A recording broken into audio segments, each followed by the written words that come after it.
Hey everyone, Greta here. Today we are going to talk about how to do twisted triangle Pavrita Trikonasana or Trikonasana B. This shape looks simple enough. You're standing on both your feet, you're in a twist, done. But then it looks simple, it looks very accessible, but then when people do this shape, I often see a lot of wobbling involved. The twist looks odd, it doesn't look open enough, it looks very collapsed. And generally speaking, there are a lot of people doing this shape that it's quite obvious that they're not really enjoying it or they're quite clueless how to do it.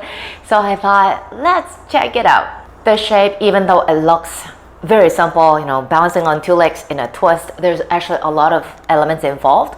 So if you are doing this shape, or if you are a little bit curious about how to do this shape with more enjoyment, I would suggest you to grab a few blocks. I know that some people, they balance the hand on the high setting of the block like so, but honestly, I don't find this stable.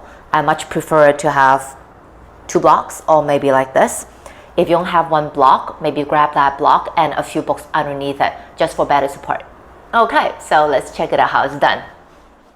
So you're balancing on both your feet. The back foot is on the mat, so you want to plant the heel down. For this one, this is quite tricky because we are also going to be in a twist. So when you are in the shape, you actually want to feel, for my side, I am the right hip, which is the back hip, wants to be facing the front.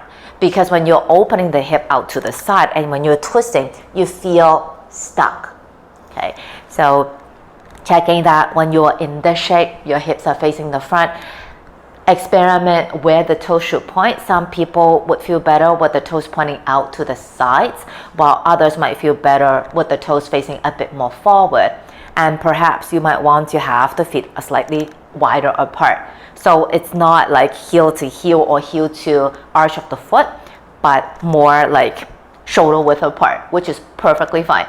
Checking that when the heel is on the floor, the heel must ground. You don't want to have super wobbly back leg. So plant it down.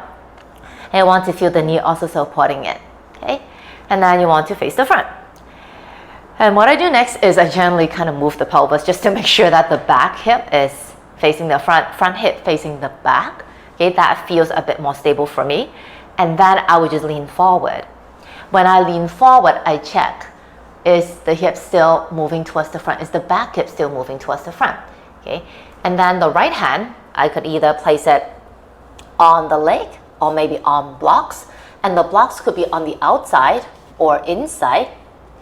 And what you want to have is that the twist feels nice and deep, meaning that the back hip is coming down towards the floor and again not out to the side, so the belly and the upper body has a chance to move towards the left side.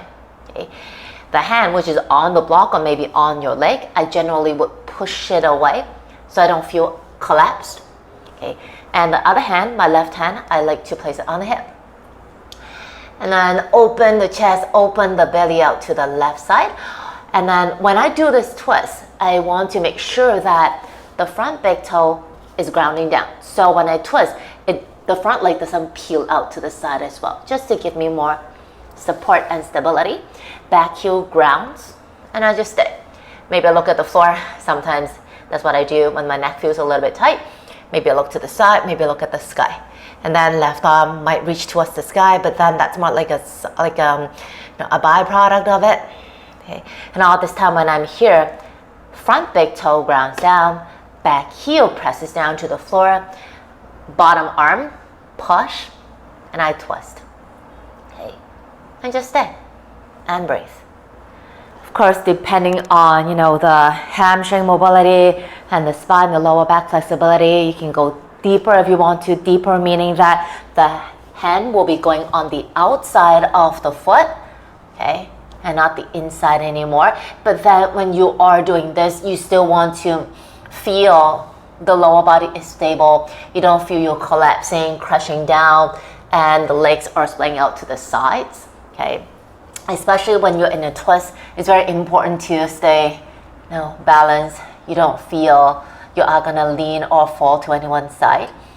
Okay, and just stay here So when you're getting into the shape, you do want to feel the legs are able to hug in, okay? And that will give you more support. So when you are in the twist, when you're actually in the shape, you don't feel, oh my gosh, like what are the legs doing or what should they do? And then at the same time, you're so busy with the twist, and the twist is just going to, push the front leg more out to the side if your legs are not already in place and securing themselves. Making sure that whenever you are entering a shape, the base must feel solid, okay? Once you have that connection with the base into the earth, then whatever happens up above it will come more naturally.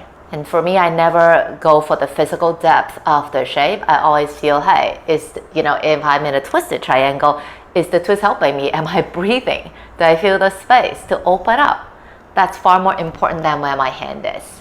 That's it for my sharing for today. A little bit short, but then I hope that it will be helpful to you. Just be mindful of the position of the pelvis when you're doing standing shapes, especially when you're having one leg forward, one leg back. We tend to move the hips quite a bit, so make sure that the hips feel stable, okay? And then whatever that you do, just make sure they can breathe okay. See you again soon. Take it easy.